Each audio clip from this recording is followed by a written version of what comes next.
Welcome to Digitally Tracing an Orthogonal. What you should have is your orthogonal completed and scanned on a computer. Just in grey lead, that's fine, nice and sharp drawing there with the front view, side view and top view. Labeling, not essential. Dimensions need to be included, but you don't need to worry about arrowheads and those sort of things because you're going to be putting that information in later.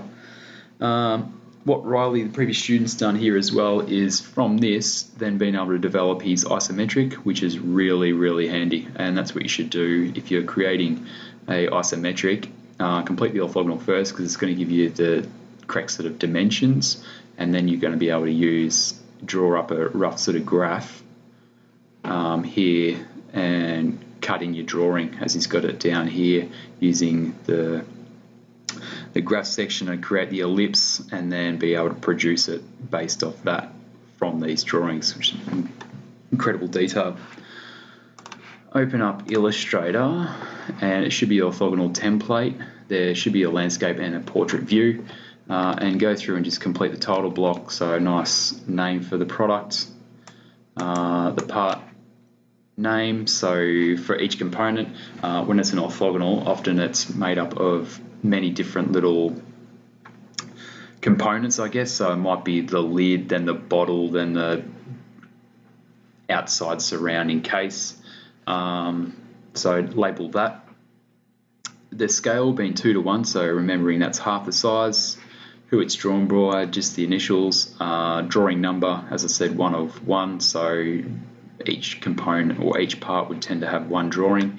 When you got product design are complex things and made up of many different components, there's going to be many different drawings for each one of those components for the fabricators to go through and look at manufacturing or fabricating each component.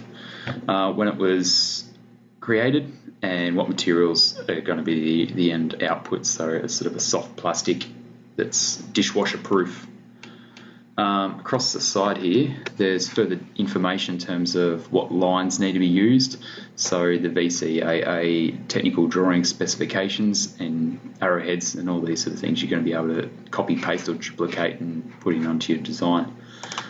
Bring in your design by going File, Place, the drawn orthogonal, place that in. It's an A3, so it should be roughly the same size. And what we can also do is I'll just go Object, Arrange, Center Back, and therefore we can use that line that runs down the side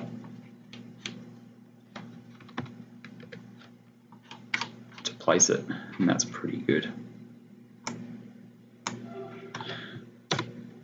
Oops. And we'll place that there. Now what we're going to do is just lock that so it doesn't become irritating. Go Object, Lock, Selection, and we'll start drawing. Zoom right in. I tend to do the outside outline first, use the pen tool, and we'll start drawing it. So I'm just going to go around the outside with the pen tool. We'll have that as an outline. Making sure using the curve, so to create the curved line, oops, made a mistake there. Remember just to use your clicking and dragging.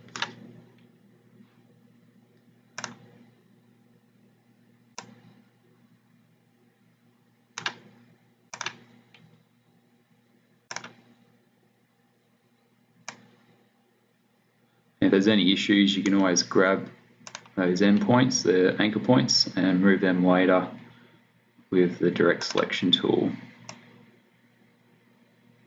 which is the white pointer rather than the black pointer.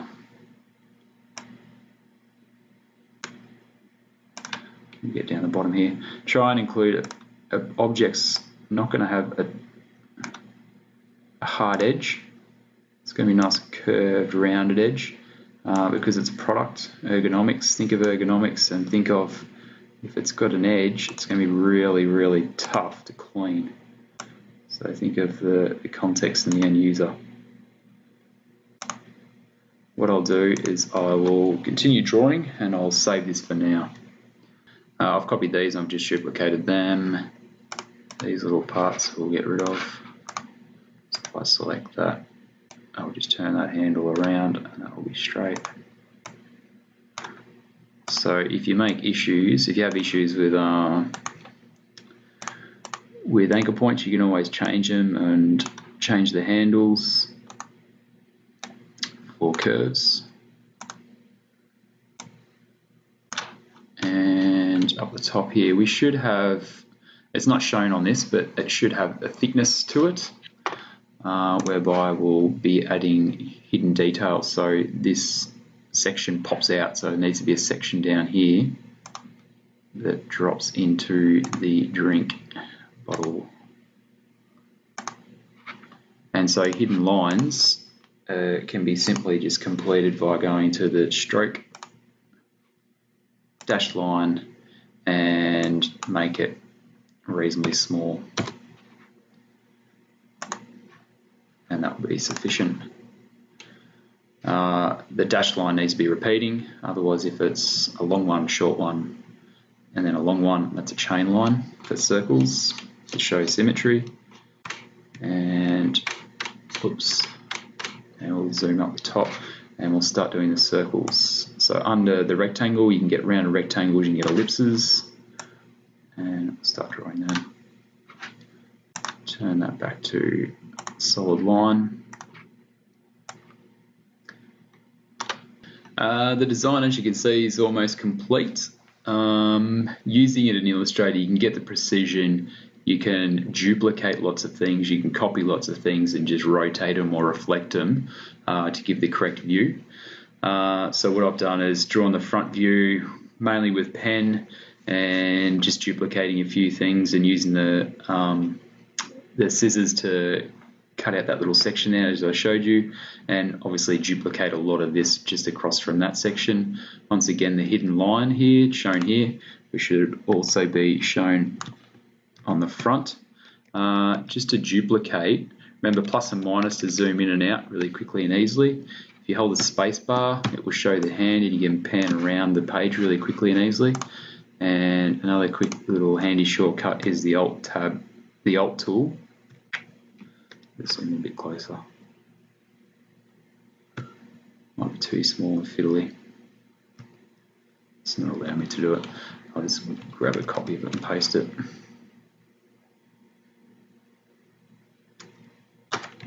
It's too small. There we go. Just use the keys to move it into place. We'll go on to the dimensioning. Before I do that, make that line a bit longer. It's also good with this drawing, it has all the projection lines, the right angle line from the front corner, all the projection lines. Definitely keep them on the original drawing to show that it is all correctly aligned. But on the final design, that's not needed, it just becomes a bit too full on. What I've drawn here is all these circles, just using the circle tool as I showed you before. I'll select them all. Hopefully this is okay. Go up to a line at the top and we'll just evenly weight them out. And then what I did is drew one of these and just duplicated it.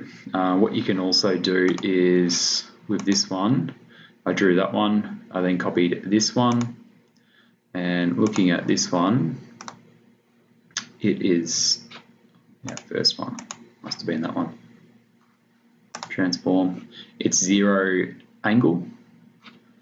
I then drew this one, same thing, minus 14.5. So all the other ones I just copied and then went up here and just typed in, this was then, so copied and pasted, that was 19.4.5. Then in here you can go plus 19.45, enter, and then that will then be exactly the same shape as that. So that's how you can quickly duplicate those or copy those when it's in a circular motion. Another quick way is just doing it by hand. So if you hold shift, if something's on a 45-degree angle, hold shift, it will snap when you rotate it. So it's 45, so that's really quick and easy to turn. And now we're back. So I've gone through and included the dimensioning on the front view and the top view. Remembering if the side view is very similar, you won't need to worry about the dimensioning. However, in this case, we should have dimensioning referring to these points, which you should have down here. When you're putting in dimensions, don't put them in between views, so don't put them in this section. So try and put them on the side of the front view, down the bottom here. You can go up the side there. A lot of this information will be repeating over here and up here with the diameter for those views. What I have done, there will be a few things that were missing on this, and I've discovered when doing this, the dimensions are incorrect. Okay, it's saying it's only 115 meters tall, 115 millimeters tall, which I've realized is too small. I think Riley has done the dimensions as well as 2:1, which remember is incorrect. These are dimensions to go to the manufacturer. They look at these dimensions, they don't want to be thinking about, oh, now I have to double it all.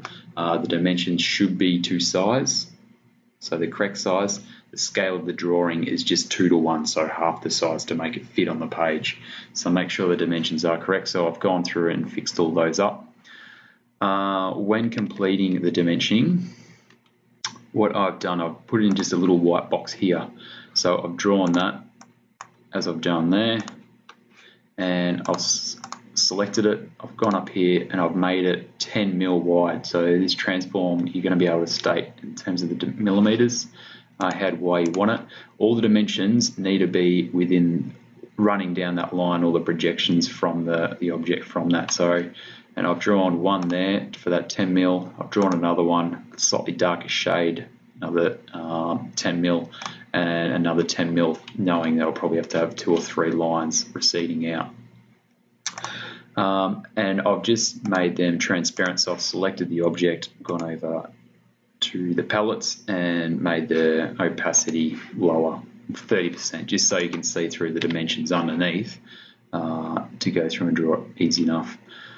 With drawing the dimensions, what I find is best to do is work from the smallest dimensions first. So in this case, I'm starting from the top and working down. And I'll put in this projection line, and then I'll put in the second one, third one, so on and so forth. And so it's simply done. I'll just draw one on the other side. I find just using the line tool's fine. Remember, it cannot hit the actual object, can't interfere with the object. It needs to be roughly about 1 mil to 2 mil from the object out. And then all I've done is selected that, highlighted it, I'll drop it down to that next point where it needs to be, making sure it's not hitting it, and popping that in like that. Then all these need to be aligned. As you can see, all these are aligned correctly. So what I'll then go through and do is put in the dimension, whatever number it needs to be, 2 in this case. I've kept them at about 5 point just so they fit within a sort of 1 or 2 mil band. It's going to fit in there, and it's still going to be legible. And then the arrowheads. So arrowhead here, you can just, once you've made one, you can copy and paste it. Remembering if the dimension is too small, so it seems like on here anything above roughly about 7, I think it was okay. Oh, sorry, about 14, double it, was okay. Anything below that, you need to show it in this case, because otherwise, as I'll show you, if we try and make an arrow in that space, and when you can simply use the arrowheads as I've drawn them over here and copy paste it, wherever I've got them, there they are. You can copy paste that, so the arrowhead needs to be arrowhead number 9 at a scale of 145. Draw your line first of all, go to stroke, drop down to arrowhead number 9 for each end and make that 1, 4, 5, and the other side 1, 4, 5. Now it looks ridiculous because it's too small, and that's why you need to put anything roughly above about 7 mil. The arrowheads are bigger than the actual line itself, so you need to make it big. You need to do that other method. If I make it bigger, it now works, and you can see where it's working okay over here. So anything that's too small needs to use that other method. When completing the dimensions, the projection lines coming down, so as I showed you, they cannot hit there, and they need to be all in a line down this side. You can reference that point and pull it down, and it should. Of course, it doesn't want to do it now.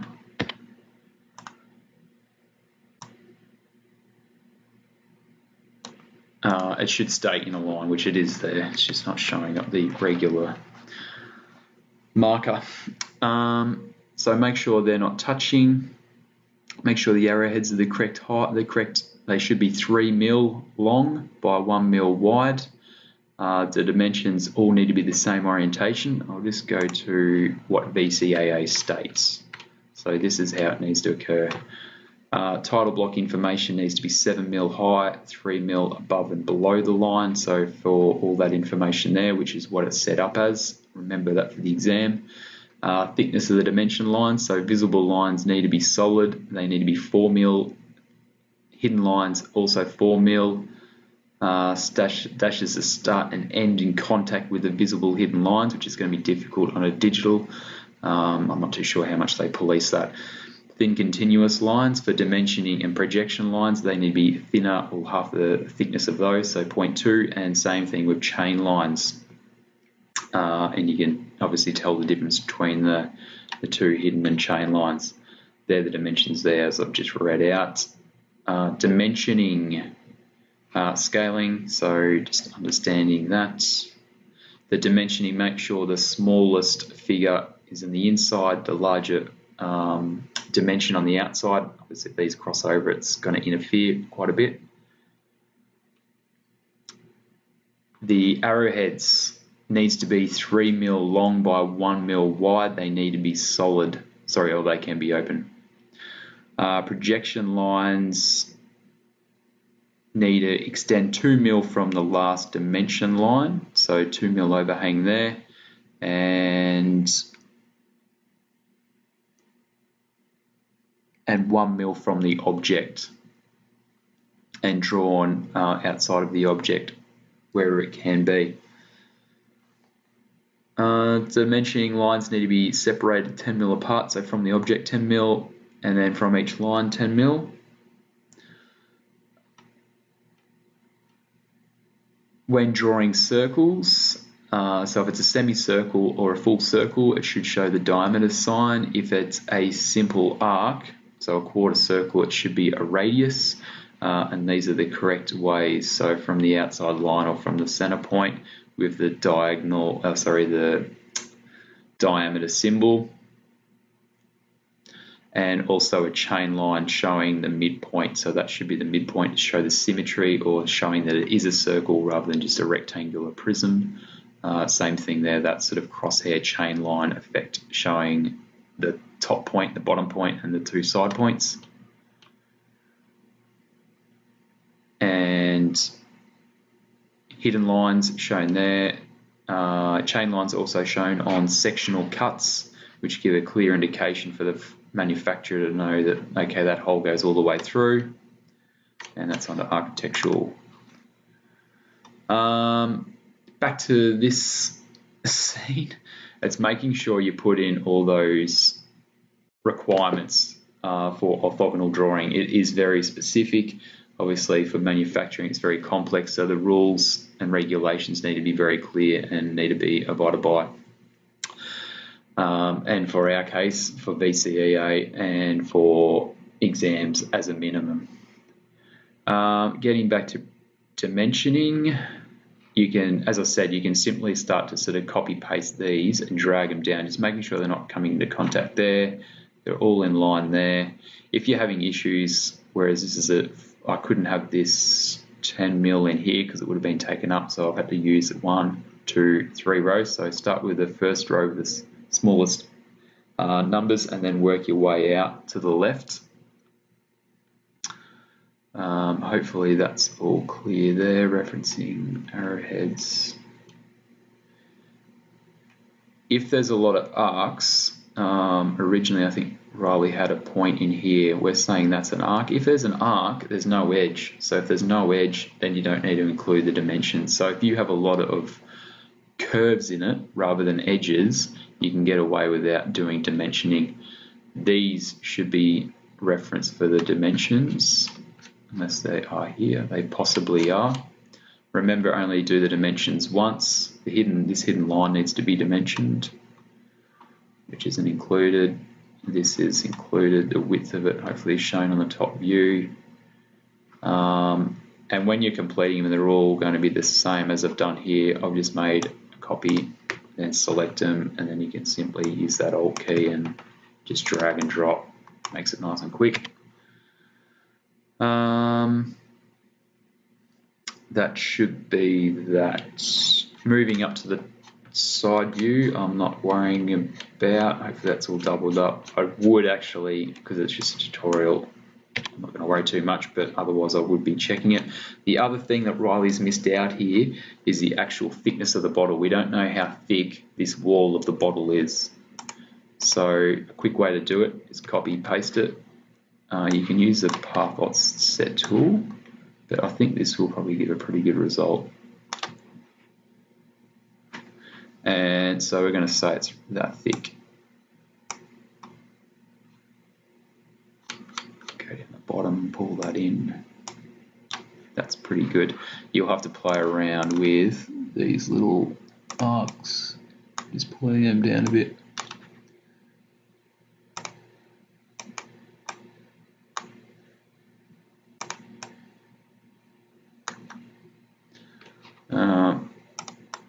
Fix them up a little bit, and then making it a hidden line to show the thickness. So dashed line, 3 points, seems to be pretty good.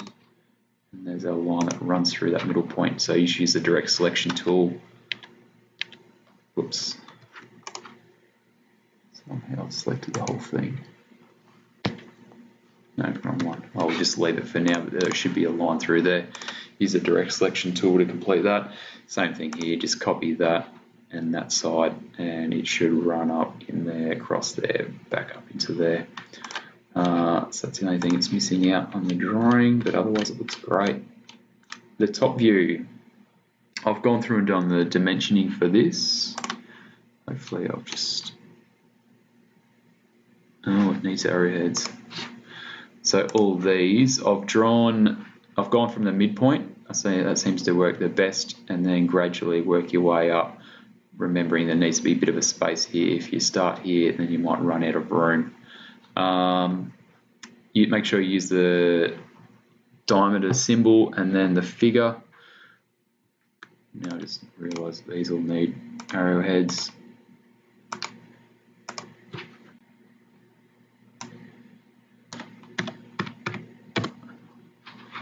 They look too thick. They look ridiculous.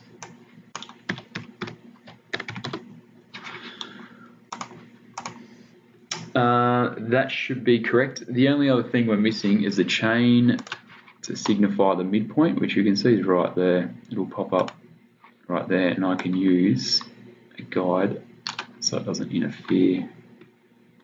The guide's showing.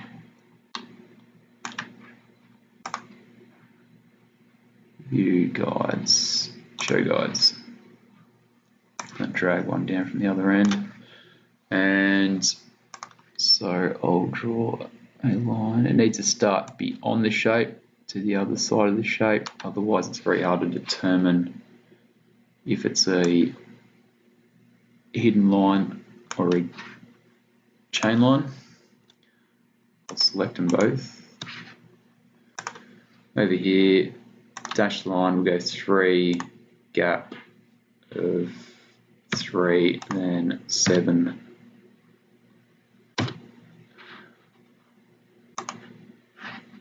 Or even make it more, 9. And so that should be a chain line. We'll just turn off the rulers.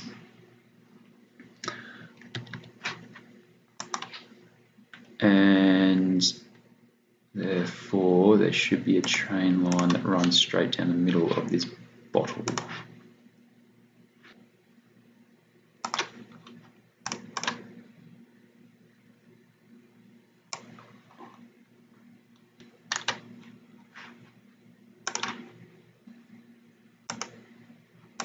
Computer's struggling a bit. Hopefully it doesn't crash on me.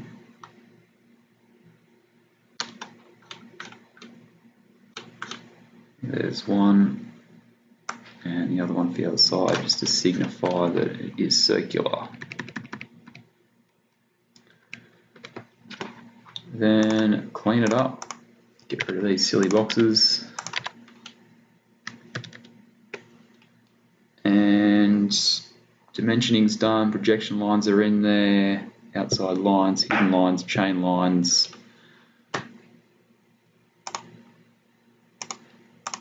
Unlock this background and delete it, and there you have it.